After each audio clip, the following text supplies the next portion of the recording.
I was well into adulthood before I realized that I was an American. I was born in America and have lived here all my life.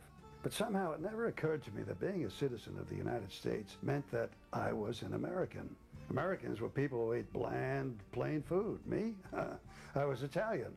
For me, as I am sure for most second-generation Italian-American kids who grew up in the 50s and 60s, there was a definite distinction drawn between us and them.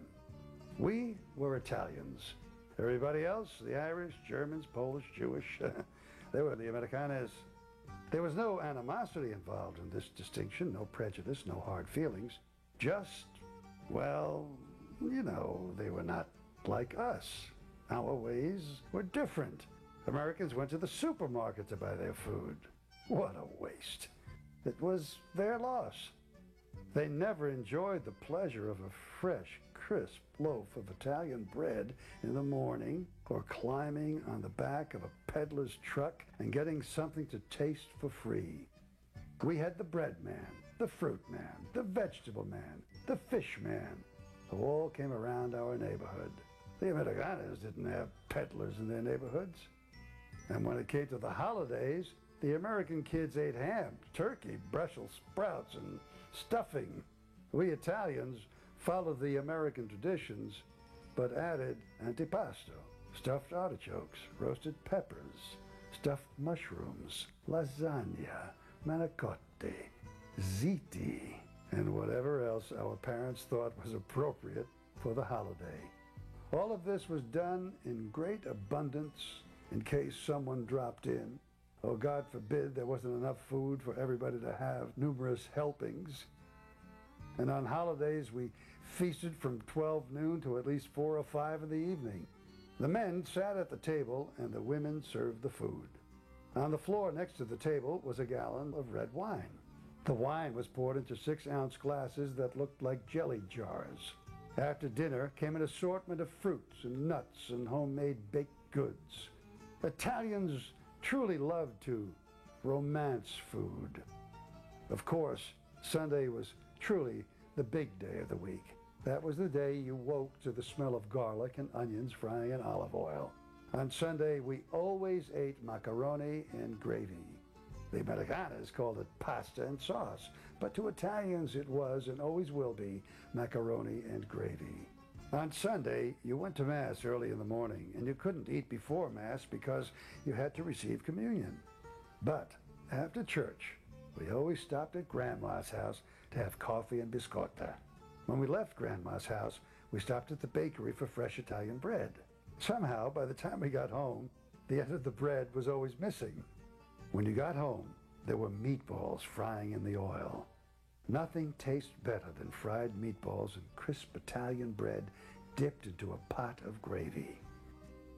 There was another big difference between us and the Americanas. We had gardens. Not just flower gardens, but gardens where we grew tomatoes, basil, peppers, arugula, squash, and more tomatoes. Of course, our gardens thrived as they did because we had something else our American friends didn't have. We had grandmas. It's not that they didn't have grandmothers. It's just that their grandmothers didn't live in the same house, or on the same block, or in the same neighborhood. They visited their grandmothers. We lived with ours. And God forbid you didn't check in with Grandma at least once a day. I can still remember Grandma telling us about when she came to America on the boat, and how life was when they first arrived, and what it took to raise 4 boys and 4 girls in a small apartment. Of course, she told us all of this in her own version of Italian English, which we all learned to understand quite well. When my grandparents saved enough money, and no one could figure out how they did it, they bought a house. And that house served as the family headquarters for the next 30 years. I remember how much Grandma hated to leave that house. She would rather sit on the back porch and watch the garden grow. But when she did leave for a special occasion, she would return home as quickly as possible because she said nobody was watching the house. I also remember the holidays when the whole family would gather at Grandma's house. There were tables full of food, homemade wine, raviolis, and music. Women in the kitchen with their holiday aprons on. Men in the living room and kids everywhere. I must have 1,000 cousins, first cousins, second cousins, and some who aren't even related, but it didn't matter. My grandma would sit in the middle of all of this and smile, her dark eyes twinkling, surveying her domain. She was proud of her family and how well her children had done. Her sons all had good jobs, and her daughters all married hard-working men who were good providers. And everyone knew respect. She had achieved her goal in coming to America, and now her children and her grandchildren were achieving their goals in this great country because they were Americans. When my grandmother died at a ripe old age, things began to change. Family gatherings were fewer, and something seemed to be missing.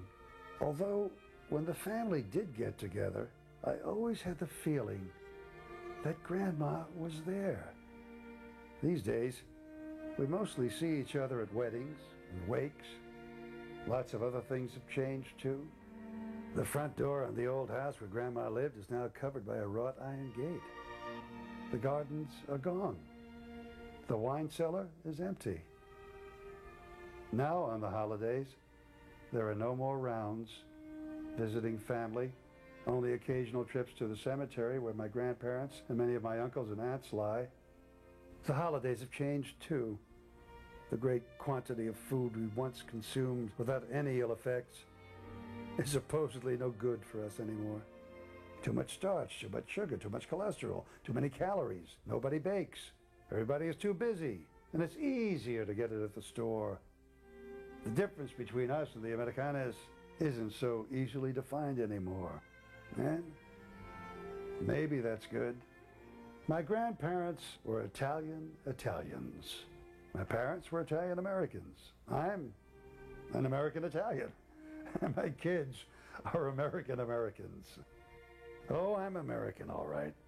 Just as my grandma would have wanted me to be.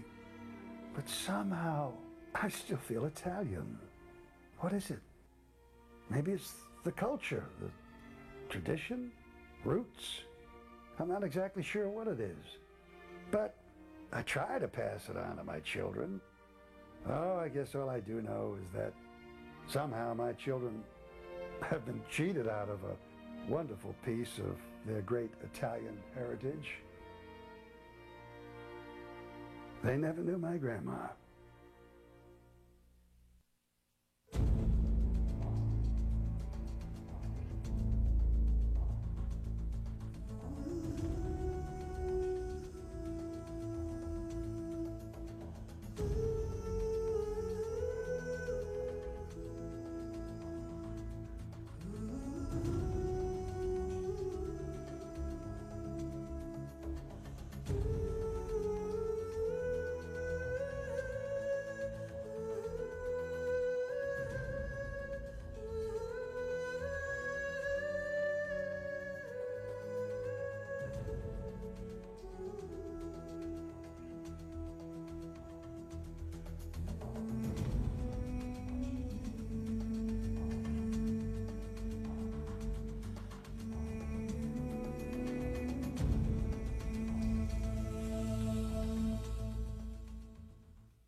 Our parents and grandparents, the one thing that they brought here to this country and imparted into us was the word pride. You take pride in what you're doing. You take pride in your life. And that's the one quality that they had really emphasized, pride. The Italian culture says we want to work, sing, make love, and enjoy. It's the greatest culture on the planet because it's the most common sense culture on the planet. Not because I'm Italian, but I see it, and I read about it, and the history. When my father would come home from work, there was a ritual of saying, "Se benedica Papa," God bless you, Papa. And I'd kiss him on both cheeks, and I'd hold his hand and walk from the train station.